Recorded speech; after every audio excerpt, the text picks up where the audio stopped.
Bienvenue dans J'y comprends rien, l'émission qui vous permet de comprendre tous les derniers faits d'actualité. Et aujourd'hui, on va parler d'un sujet un petit peu sensible en ce moment parce qu'il s'agit de la loi travail. En effet, la loi de Myriam El Khomri, ministre du Travail, est à l'origine de beaucoup de manifestations, beaucoup de pétitions, beaucoup de bruit sur Internet ces derniers temps, avec ses propositions, disons, pas choc, mais qui fait parler d'elle. Et c'est très simple. Je suis profondément choqué de ce qui s'est passé. Alors, il faut savoir que tout commence en septembre 2015, donc septembre dernier, lorsque Manuel Valls a annoncé sa volonté de réformer le droit du travail. Pour lui, en fait, le code du travail en France, il est trop complexe, il est illisible, donc il faut le modifier. Le monde change, le monde du travail a changé aussi, donc c'est important de le modifier. Donc du coup, Myriam El Khomri et ses équipes, ils se mettent au travail en s'appuyant sur des rapports donc, faits par les anciens directeurs du travail ou un ancien ministre de la Justice pour pouvoir créer un avant-projet de loi qui permettra justement de modifier ce code du travail. Donc concrètement, l'objectif de la loi travail, c'est d'accorder plus de souplesse aux entreprises Salut les yogis, c'est Ariane. Aujourd'hui, je vous propose une séance intitulée Au secours, je ne suis pas souple. pour pouvoir augmenter la compétitivité, créer de l'emploi et donc faire baisser le chômage, promesse de François Hollande en 2012.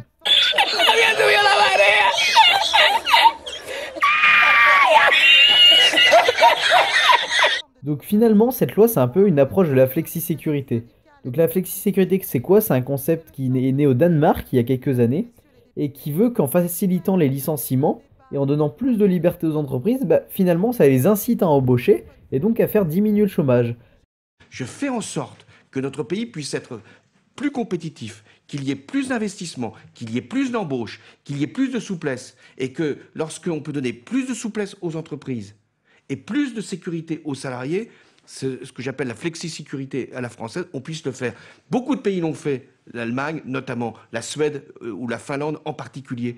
Et moi, je ne vais pas passer à côté de cette grande réforme, parce que cette grande réforme, elle permettra, ce qui a toujours manqué à notre pays, d'avoir de la négociation. Donc concrètement, ce serait une précarisation, donc c'est ce qu'on appelle une précarisation du marché du travail, c'est-à-dire que les salariés risquent de perdre beaucoup plus facilement leur travail, mais au final, ça permettrait d'en trouver également plus facilement, parce que les entreprises seraient plus aptes à embaucher.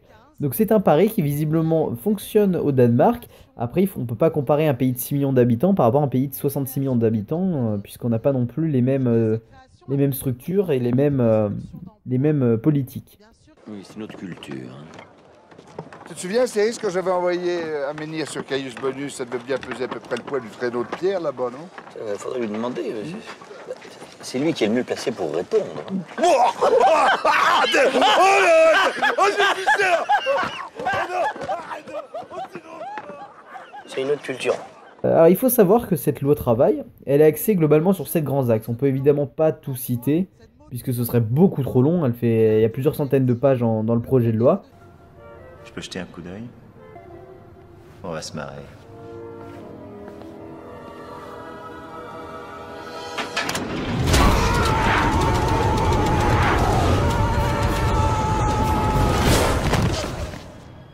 Donc au final, on va accorder des points les plus importants, donc ceux qui font également le plus polémique.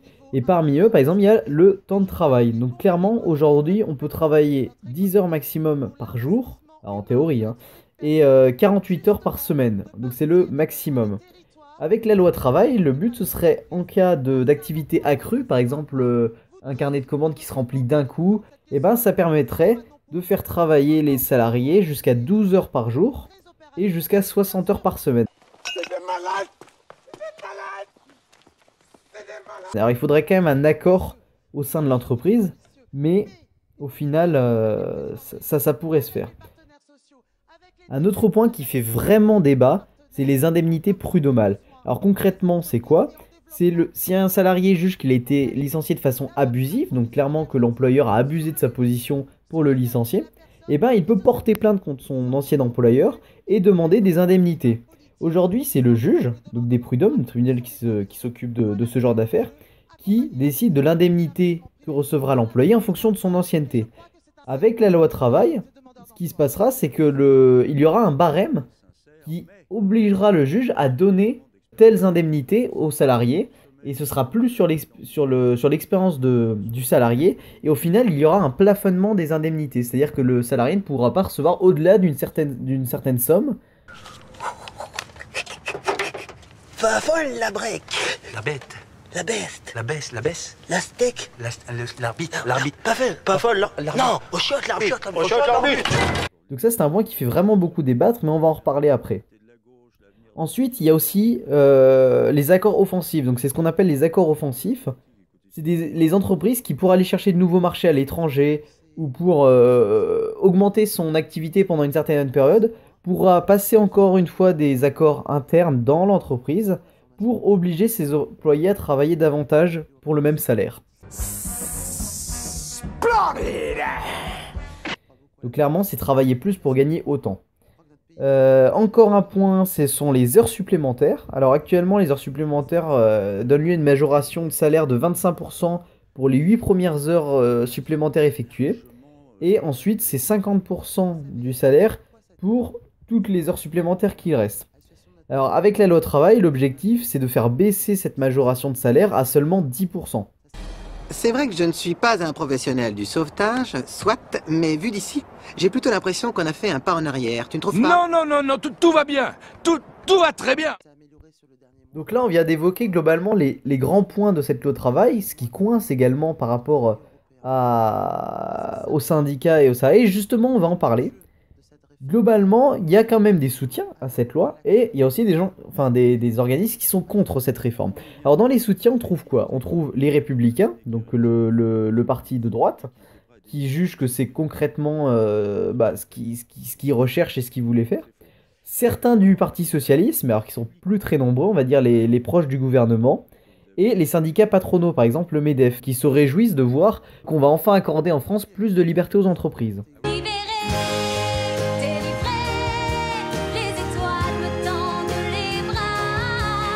Et maintenant, ceux qui sont contre cette réforme, c'est forcément les syndicats salariés, donc la CGT, la CFDT par exemple, les syndicats étudiants, donc l'UNEF, pour ne citer que, parce qu'on entend beaucoup parler d'eux en ce moment, et les syndicats lycéens, qui eux voient la précarisation du travail et donc la difficulté à garder un poste stable.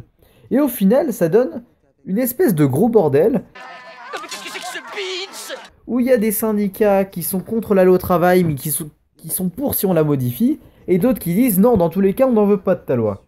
Donc c'est vraiment très complexe. Le gouvernement s'est mis un peu dans la merde avec cette loi. C'est vrai que ça pue. Hein. Ça sent... Le fromage? Non, pas le fromage, non, ça sent... la merde. Alors maintenant, on va arriver à un point que vous attendez sûrement pour beaucoup. C'est les manifestations. Alors elles ont commencé, la première a eu lieu le 9 mars contre la loi travail.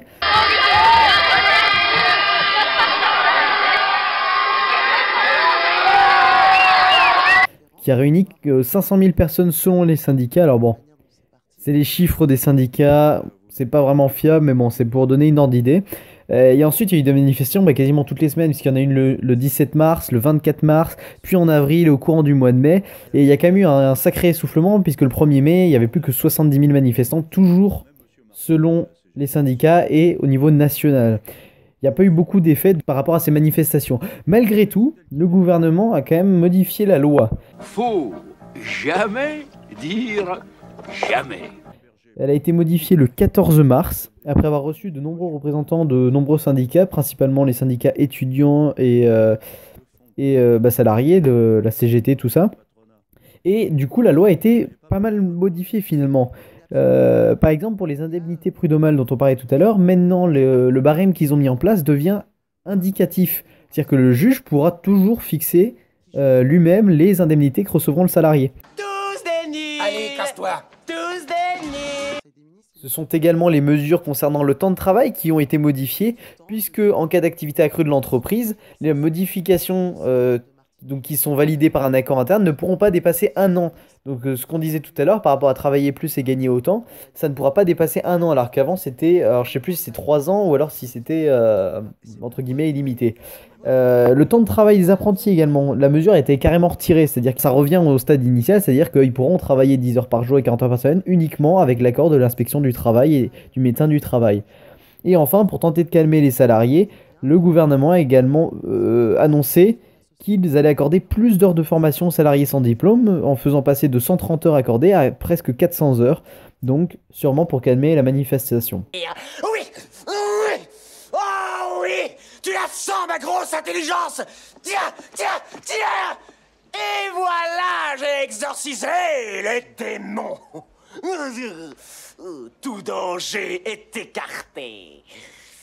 Alors, à l'heure où je fais cette vidéo, le gouvernement a utilisé le 49.3, donc aujourd'hui même. Donc alors ça, c'est un peu l'arme ultime du gouvernement. Il vous encule, il vous encule, il vous encule.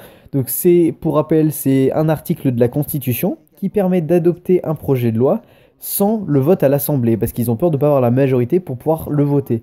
Mais attention, si jamais la majorité absolue des députés signe une motion de censure, donc en disant vraiment qu'ils sont contre le projet, eh bien le gouvernement devra démissionner. Manuel Valls et tous ses ministres devront démissionner. Alors, pour l'instant, c'est absolument pas au goût du jour, puisque malgré les nombreux frondeurs au sein du Parti Socialiste, ça a quand même très peu de chances d'arriver. Donc voilà, c'est la fin de ce premier épisode de J'y comprends rien, donc j'espère que ça vous a plu.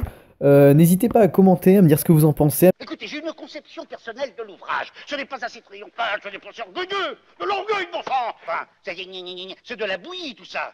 C'était pas mauvais, c'était très mauvais. Voilà, exactement. C'est à me dire les sujets que vous aimeriez traiter. Alors je fais cette émission principalement donc pour aider à décrypter un peu l'actualité, parce que des fois, juste en regardant les infos, c'est vraiment pas facile à comprendre, c'est quand même des sujets complexes.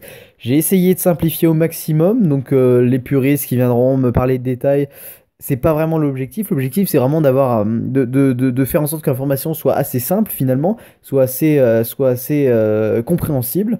Et puis j'ai essayé d'être le plus objectif possible. Personnellement, j'ai mon avis sur la loi travail, mais ce sera pas l'avis de certaines personnes, ce sera l'avis d'autres. Mais en tout cas, j'essaye d'être le plus objectif possible et de juste transmettre l'information.